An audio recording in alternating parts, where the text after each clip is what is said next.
Fire Chief, and then Rick Fontana, and then there's a lot of other folks here that are available to answer questions. So at around 12:38 today, 3 calls came in to 911, 2 from individuals that were on the site and 1 from a passerby about a partial collapse of a building. They were doing a concrete pour on this building, and as they were pouring concrete, a portion of the second floor collapsed onto the first floor and then into the basement. The person count working on the site is 36 individuals. 7 were injured. And at the time they left the scene, 2 were in critical condition. Some background on this building and the size of this building and details of the building.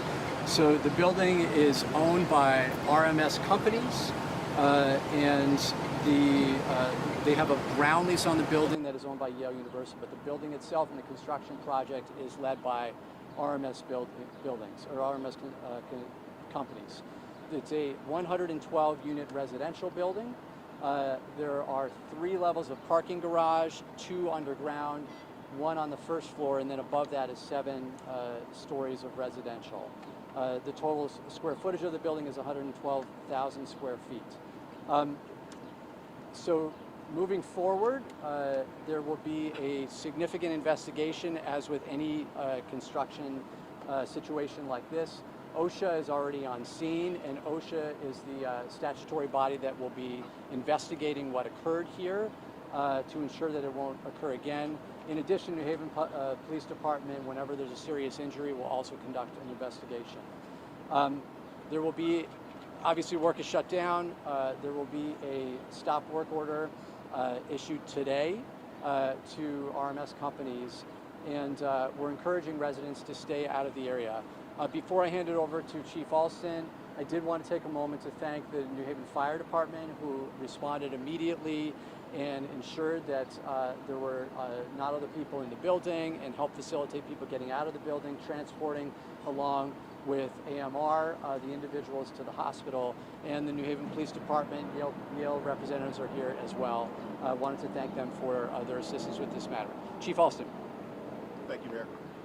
As the mayor stated, 12:38, 3 calls came in through our dispatch center. 1 was a passerby who heard a loud noise and crash and said they believed the building was falling down, that there was a partial collapse, and then 2 from the work area. Our units responded immediately within minutes and found several persons in varying degrees of injury, from broken bones to 3 that were partially buried under the rubble. What was occurring at the time was a concrete and cement pour, and what happens is you have workers up there who are spreading it as it's being applied to that level. It appears from their statements that it began to pool in a certain area faster than they could, and it caused it to cave. All the workers that were in that area, some walked away. Chief Elicker was in charge of the scene. They performed the initial rescues, which we do by our process of removing surface victims first, getting accountability, shutting all work down, making sure that the vibrations stop. We want to keep everyone out of this area. That building is still in a dangerous state for us to do the investigations. Those persons that were trapped had to be lifted out by the rescue company and the truck companies and engine companies because of the level that they fell from and through. One of the problems that you have with wet concrete is having to do the searches before it hardens. So the accountability count was important. So we were able to communicate with the foreman here, 4-person here, to make sure that they had accountability for their folks. And we're in communication with the hospital at this time. But I want to thank our crew and the rescues and Chief Elicker and Coughlin for the extreme care that it takes to remove people from that. It's sharp rebar, plus one of the walls is still unstable. They did some excellent work under some harrowing conditions. I'm very proud of that, considering what happened in Iowa recently. We've been talking about collapses in our areas, and they responded admirably. Thank you, Mayor. Thank you, Chief. Just wanted to give you a little bit of an update here with regard to this is a mass casualty incident. A lot of work goes into accountability of victims. When you have the amount of victims, we were unsure, working together with the contractor to ensure that everyone was accounted for. There are a lot of people here working really hard. Again, American Medical Response, New Haven Fire Department, Police Department, A lot of hard work goes into an incident of this nature. I want to really, again, between American Medical Response, we had the Yale New Haven Hospital physicians team here on scene. Also, OSHA is here, the New Haven building official, the Connecticut Department of Emergency Management and Homeland Security, Yale University Police, Yale University fire inspectors, senior management from Yale University, and a special thanks to the Tweed Tower. As you may have seen, we had a helicopter flying over the scene, and we're very concerned that that may have shifted things in that building, so they were able to get that helicopter out of here in a quick amount of time. So a lot of work goes into this effort. A lot of thanks goes out to the hard work the men and women here did today, and I'll turn it back over to Mayor Elicker. Any questions from folks? Mayor, can you just confirm how many people were hurt or pulled out? Because we have reports that 6 were pulled out, but that Yale New Haven is treating 7. So I just want to see if you can help clarify that for us. So the information we have is 7 people were injured. 2 of them, when they left the scene, were in critical condition. And what was this building going to be? Is it Yale University? No, so the ground lease is Yale University. So Yale owns the ground. However, the building itself is owned by RMS companies. The building is intended to be a 7-story residential building, 2 parking floors below ground, 1 parking floor above ground, and above that is 7 stories of residential. RMS Realty is the same company that owns the building behind you, and in general, this building, kind of size and shape, is very similar to the building that's behind you. How many of the injured were construction workers? All of them. Yes. Do you know what's the name of the company that they're working for? Was it a subcontractor of RMS? So RMS is on their way, and they should answer that question for you, because I just want to confirm that we have the right company. How many people did you say were inside at the time?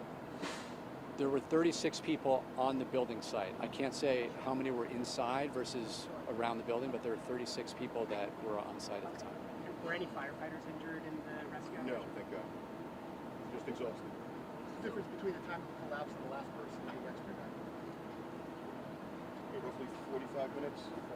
Roughly 45 minutes. Does today's heat play into recovery efforts at all with the cement pour or anything? Is that playing into this effort? The heat today? In terms of the heat today, no. This was just a standard cement pour that got away from them into an area. I'll wait for the final investigation. But from the debris that we're able to see, we had the benefit of a drone. We're able to look at the debris, and it looks as if all of that pooled to one side while they were pushing, and all of them in that area went in. Do you know what all the permits for building are up to speed here on this site? So we've already started reviewing to ensure that our permit process was done properly. Typically on a site like this that is complex, when they do a concrete pour, they have a third-party inspection company as well on site, and we're reviewing that as well. I don't know if you want to add anything there, Bob, or this is Bob Dillon, our building inspector. Hi, how are you? Yeah, I've personally been on site myself. We've done multiple inspections on the site. It's at the early stages of the site. They're just pouring the concrete now. It's up about 2 stories. But at this point, we're going to let OSHA take over, and we're just going to issue a stop work order. And they're not going to start work until they come back into the building department and speak about this matter. And then one last question for me. I know Yale has said that there was 1 critical, and I know you all had mentioned that there was 2 critical. Is there So obviously it's a developing situation. When people left the scene, there were 7 people injured. 2 of them were in critical condition. We'll be monitoring the situation, and obviously we're really concerned about the people that were working on site and hope that they recover. But we'll keep an eye on it. And we'll share additional information as we can with you all as well. I'm sorry, Mayor, and just to clarify, 6 were pulled out by fire officials, correct? That is correct. Okay. Was this meant for the garage portion of the building? Do you know what? Was this for the garage portion of the building? No, this was the very first of the residential floors. All right. Thank you, Thank everybody. you.